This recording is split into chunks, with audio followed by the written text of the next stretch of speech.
Hi hello friends, ಪೂಜಾ cooking recipe ಚಾನಲ್ಗೆ ಸ್ವಾಗತ. ಇವತ್ತಿನ ರೆಸಿಪಿ ಸಖತ್ ಟೇಸ್ಟಿಯಾದ ಮತ್ತು ತುಂಬಾ ಸುಲಭವಾದ ಅಣಬೆ ಮಂಚೂರಿಯನ್, ಮಶ್ರೂಮ್ ಮಂಚೂರಿಯನನ್ನು ಮನೆಯಲ್ಲೇ ಈಸಿಯಾಗಿ ಯಾವ ರೀತಿ ಮಾಡ್ಬೋದು ಅಂತ ತೋರಿಸ್ಕೊಡ್ತಾ ಇದ್ದೀನಿ.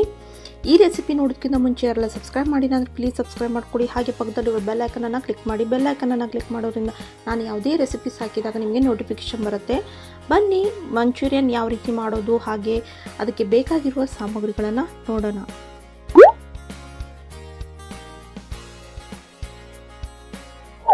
ಮೊದಲಿಗೆ ನಾನಿಲ್ಲಿ ಪಾವು ಕೆಜಿ ಅಷ್ಟು ಅಂದರೆ ಒಂದು ಪ್ಯಾಕೆಟ್ ಅಷ್ಟು ನಾನಿಲ್ಲಿ ಮಶ್ರೂಮ್ ಅಂದರೆ ಅಣಬೆಯನ್ನು ತೆಗೆದುಕೊಂಡಿದ್ದೀನಿ. ಚೆನ್ನಾಗಿ ಕ್ಲೀನ್ ಮಾಡಿ ತೊಳೆದು ಇಟ್ಕೊಂಡಿದ್ದೀನಿ. ಈಗ ಅಣಬೆಯನ್ನು ಈ ರೀತಿ ಮಿಡಲ್ ಕಟ್ ಮಾಡ್ಕೊಳ್ಳಿ, ಈ ರೀತಿಯಾಗಿ ಉದ್ದುದ್ದಾಗಿ. ಈಗ ಎಲ್ಲ ಅಣಬೆಗಳನ್ನು ಈ ರೀತಿಯಾಗಿ ಕಟ್ ಮಾಡಿ ಇಟ್ಕೊಂಡಿದ್ದೀನಿ. ಇಲ್ಲಿ ಒಂದು ಬೌಲ್ನಷ್ಟು ಅಣಬೆ ಮಶ್ರೂಮ್,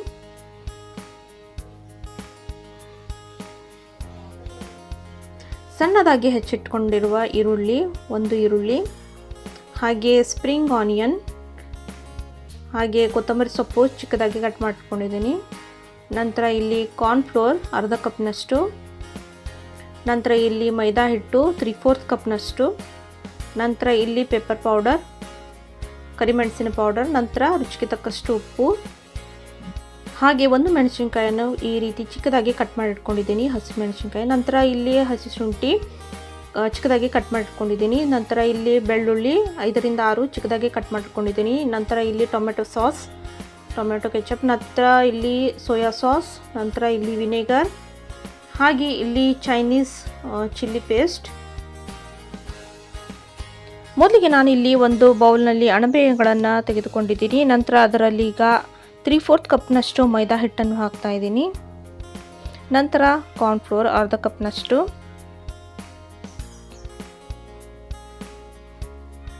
ನಂತರ ರುಚಿಗೆ ತಕ್ಕಷ್ಟು ಉಪ್ಪು. ಎಲ್ಲವನ್ನು ಈಗ ಚೆನ್ನಾಗಿ ಮಿಕ್ಸ್ ಮಾಡ್ಕೊಳ್ಳಿ.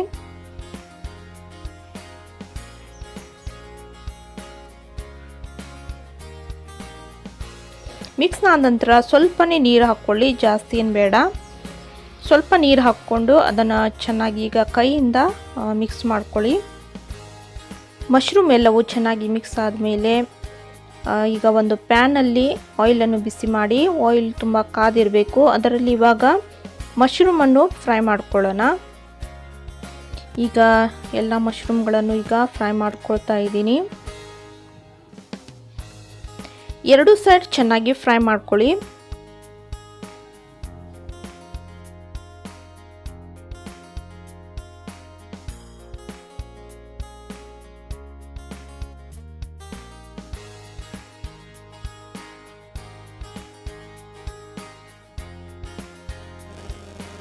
ಮಶ್ರೂಮ್ಗಳು ಚೆನ್ನಾಗಿ ಫ್ರೈ ಆದಮೇಲೆ ಇವಾಗ ಒಂದು ಪ್ಲೇಟ್ನಲ್ಲಿ ತೆಗೆದಿಟ್ಕೊಳ್ತಾ ಇದ್ದೀನಿ.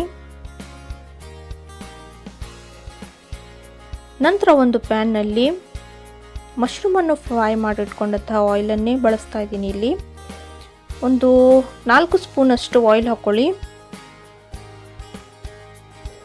ಆಯಿಲ್ ಬಿಸಿ ಆದಮೇಲೆ ಇಲ್ಲಿ ಸಣ್ಣದಾಗಿ ಹೆಚ್ಚಿಟ್ಟ ಹಸಿಮೆಣಸಿನಕಾಯಿನ ಹಾಕಿ ಫ್ರೈ ಮಾಡ್ಕೊಳ್ಳಿ. ನಂತರ ಬೆಳ್ಳುಳ್ಳಿ, ಚಿಕ್ಕದಾಗಿ ಹೆಚ್ಚಿಟ್ಟ ಬೆಳ್ಳುಳ್ಳಿ ಹಾಗೆ ಹಸಿ ಮೆಣಸಿನಕಾಯಿ ಎಲ್ಲವೂ ಚೆನ್ನಾಗಿ ಫ್ರೈ ಆದಮೇಲೆ ಈಗ ಚಿಕ್ಕದಾಗಿ ಹೆಚ್ಚಿಟ್ಟ ಈರುಳ್ಳಿಯನ್ನು ಹಾಕಿ ಮಿಕ್ಸ್ ಮಾಡಿ ಚೆನ್ನಾಗಿ ಫ್ರೈ ಮಾಡ್ಕೊಳ್ಳಿ. ನಂತರ ಇದರಲ್ಲಿ ಚಿಕ್ಕದಾಗಿ ಹೆಚ್ಚಿಟ್ಟ ಶುಂಠಿಗಳನ್ನು ಹಾಕ್ತಾ ಇದ್ದೀನಿ.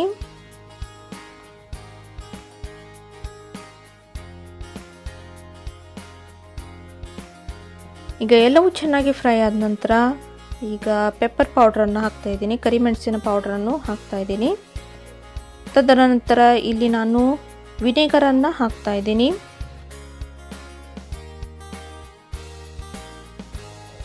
ಎಲ್ಲವೂ ಚೆನ್ನಾಗಿ ಮಿಕ್ಸ್ ಮಾಡ್ಕೊಳ್ಳಿ. ಈಗ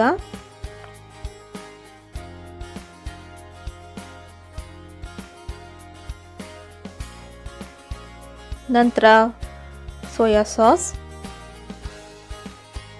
ನಂತರ ಚೈನೀಸ್ ಚಿಲ್ಲಿ ಪೇಸ್ಟ್. ಈಗ ಎಲ್ಲವೂ ಚೆನ್ನಾಗಿ ಮಿಕ್ಸ್ ಮಾಡ್ಕೊಳ್ಳಿ.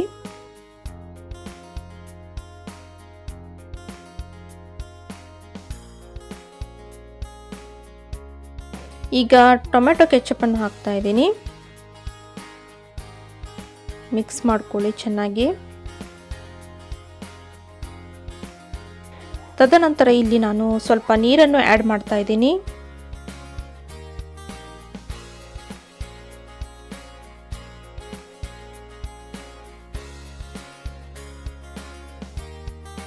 ಈಗ ಲೀಡನ್ನು ಮುಚ್ಚಿ ಒಂದು 5 ನಿಮಿಷ ಚೆನ್ನಾಗಿ ಬಾಯ್ಲ್ಡ್ ಮಾಡ್ಕೊಳ್ಳಿ.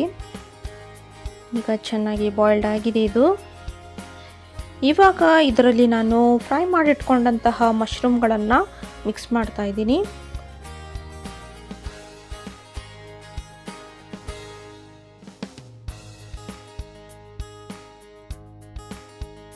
ಈಗ ಚೆನ್ನಾಗಿ ಮಶ್ರೂಮ್ಗಳನ್ನು ಮಿಕ್ಸ್ ಮಾಡ್ಕೊಳ್ಳಿ.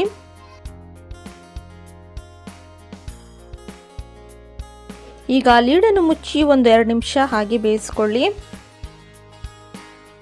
ಈಗ ಕೊತ್ತಂಬರಿ ಸೊಪ್ಪನ್ನು ಹಾಕಿ ಲೀಡನ್ನು ಮುಚ್ಚಿ 1 ನಿಮಿಷ ಹಾಗೆ ಬೇಯಿಸ್ಕೊಳ್ಳಿ. ನಂತರ ಈಗ ಚೆನ್ನಾಗಿ ಎಲ್ಲವನ್ನು ಮಿಕ್ಸ್ ಮಾಡ್ಕೊಳ್ಳಿ. ಈಗ ಮೇಲಿಂದ ಸ್ಪ್ರಿಂಗ್ ಆನಿಯನ್ಗಳನ್ನು ಹಾಕ್ತಾ ಇದ್ದೀನಿ.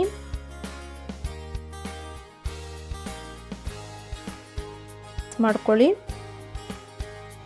ಈಗ ಗ್ಯಾಸನ್ನು ಆಫ್ ಮಾಡ್ತಾ ಇದ್ದೀನಿ. ಈಗ ಮಶ್ರೂಮ್ ಮಂಚೂರಿಯನ್ ರೆಡಿಯಾಗಿದೆ. ಈಗ ಸರ್ವಿಂಗ್ ಪ್ಲೇಟಲ್ಲಿ ಸರ್ವ್ ಮಾಡ್ತಾ ಇದ್ದೀನಿ. ನೋಡಿದ್ರಲ್ಲ ಫ್ರೆಂಡ್ಸ್, ಮಶ್ರೂಮ್ ಮಂಚೂರಿಯನ್, ಅಣಬೆ ಮಂಚೂರಿಯನನ್ನು ಮನೆಯಲ್ಲಿ ಈಸಿಯಾಗಿ ಯಾವ ರೀತಿ ಮಾಡ್ಕೋಬಹುದು ಅಂತ ಹೇಳಿ. ಸಖತ್ ಟೇಸ್ಟಿಯಾಗಿರುತ್ತೆ ಮತ್ತು ತುಂಬಾ ಈಸಿ. ನೀವು ಕೂಡ ಮನೆಯಲ್ಲಿ ಈ ರೀತಿಯಾದ ಸಖತ್ ಟೇಸ್ಟಿಯಾದ ತುಂಬಾ ಈಸಿಯಾದ ಮಶ್ರೂಮ್ ಮಂಚೂರಿಯನನ್ನು ಮಾಡಿ ಸವಿಯಿರಿ. ಹಾಗೆ ನಿಮ್ಮ ಅನಿಸಿಕೆಗಳನ್ನು ಕಮೆಂಟ್ ಮೂಲಕ ತಿಳಿಸಿ. ಹಾಗೆ ಇವತ್ತಿನ ಈ ಈಸಿ ರೆಸಿಪಿ ನಿಮಗೆಲ್ಲ ಇಷ್ಟವಾದಲ್ಲಿ ಪ್ಲೀಸ್ ಒಂದು ಲೈಕ್ ಮಾಡಿ, ಶೇರ್ ಮಾಡಿ, ಹಾಗೆ ಸಬ್ಸ್ಕ್ರೈಬ್ ಮಾಡಿ. ಸಿಗ್ತೀನಿ ಮುಂದಿನ ಈಸಿ ರೆಸಿಪಿಯೊಂದಿಗೆ. Thanks for watching.